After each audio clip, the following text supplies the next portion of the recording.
ကိုတန့် ဟောဟုတ်မမင်္ဂလာပါမ အေးလှုပ်ချင်နေရောဘလို့ရှိလဲ အလုပ်ကတော့ဟိုဘက်ချမ်းတန်းလုံးတော့ဘာမှမလုပ်ရသေးဘူးမအဲ့ဒါဟိုဘက်တန်းလုံးတော့ကြံ့သေးတယ်မ အေးပါဒါနဲ့ဒီနေ့နင်သားစပြီးအလုပ်ဆင်းမယ်ဆိုဓမ္မလည်းနင်သား ဟောဟုတ်တယ်မ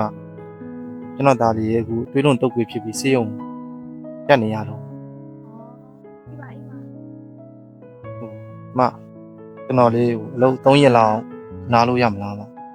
ဘာကိစ္စနင်ကအလုံနားမှာလဲဒွေးမင်းနေလဲမှားထားပြီးပြီလေ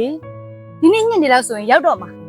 တောတွေကလည်းခုရက်ထိရှင်းပြီးသေးတာမဟုတ်ဘူးဒွေးမင်းစိုက်ဖို့တွေးနေရတယ်တခုမှမတူရသေးဘူး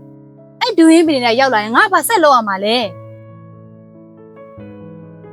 အဲ့ဆိုမှကျွန်တော်အလုပ်ပဲထွက်လိုက်တော့မယ်မ ဟောနင်ကအလုပ်ထွက်မယ်ဆိုငါအလုပ်တွေရောဘယ်သူကလုပ်ပေးမှာလဲ မကျွန်တော်ဒီမှာအလုပ်လုပ်တာကျွန်တော်ဒါလေးစေးရုံတက်တောင်မှအလုပ်နာခွင့်မရှိဘူးကျွန်တော်တို့မှပြေးကြည့်မှဒီသားပါ2ယောက်တည်းရှိတာမှသားလေးနေမကောင်းဖြစ်တော့မှအနားမှာပြုစုခွင့်မရှိဘူးဆိုတော့ကျွန်တော်အလုပ်ထွက်လိုက်တာပဲကောင်းမယ်ထင်တယ် အေးအဲ့ဒါဆိုရင်နင်ငါစီကထုတ်ထားတဲ့ကြွတင်ငွေတွေရောနင်ဘယ်လိုလုပ်ပေးမှာလဲ ကျွန်တော်အမားစီကယူလာတဲ့ကြိုတင်ငွေတွေကိုတော့ကျွန်တော်အပြင်မှာပတ်စံရှာပြီးတော့အမကလာပြန်ပေးပါမယ် နင်ဟာလေတကယ်ကိုပြဿနာကောင်းပဲသိလားမိမကလည်းပြစ်သင်မျိုးဆိုတာလည်းရှိတာမဟုတ်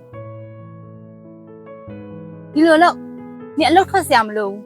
ငါဟိုဘက်ခြမ်းအလုပ်သမားတွေပဲဒီဘက်ခြမ်းမှာအရင်လာလုပ်ခိုင်းထားလိုက်တော့ မကောင်းပါမလားမ ရတယ်ဘာမှမဖြစ်ဘူးငါနားလဲပါတယ်ဒီဘက်တယောက်ကသတ္တမီတယောက်အတွက်တရားရဆွန့်လွတ်နိုင်တယ်ဆိုတာကိုငါနားလဲတယ်ငါလည်းမိဘတယောက်ပဲလေမိဘချင်းကိုချင်းစားပါတယ်ပြီးတော့စေးရုံမှာစေးဖို့ဝါကတွေရှင်းမဲ့ပတ်စံနေရောနေ့မှရှိရလား ပတ်စံမရှိဘူးမ အဲ့ဆိုဒီလိုလုပ်လေငါစီရပဲယူထားပြီးတော့စေးရုံမှာသွားပြီးတော့စေးဖို့ဝါကတွေရှင်းထားလိုက်နေ့အစင်ပေးတဲ့အချိန်ကျမှငါ့ကိုပြန်ပေးပေါ့နေ့နေ့ကျရင်လာဝင်ယူလိုက်လေဘယ်လောက်ကြလဲ ကျွန်တော်လည်းဘယ်လောက်ကြာမှန်းမသိဘူးမ အဲ့ဒါဆိုရင်10သိန်းလောက်ယူထားလိုက်လေနေ့နေ့ကျရင်လာဝင်ယူလိုက်ကြလား မအဲ့လောက်အများကြီးကျွန်တော်အားနာလို့မယူပြစေနဲ့တော့မ ရပါတယ်ဘာမှမဖြစ်ဘူးငါအလုပ်သမားတယောက်အခုလိုဒုက္ခရောက်နေတာကိုငါဘယ်လိုလုပ်ပြီးတော့လက်ပိုက်ပြီးကြည့်နေနိုင်မှာလဲအဲ့လိုကိစ္စမျိုးငါအဖြစ်မခံနိုင်ပါဘူးငါဒီလောက်ကလေးမှမကူညီဘူးဆိုရင်ငါဘယ်လိုလုပ်ပြီးတော့အလုပ်ရှင်ကောင်းတယောက်ပြီးသားတော့မှာလဲနေ့နေ့ကျရင်လာဝင်ယူလိုက်နေနော်ကြလား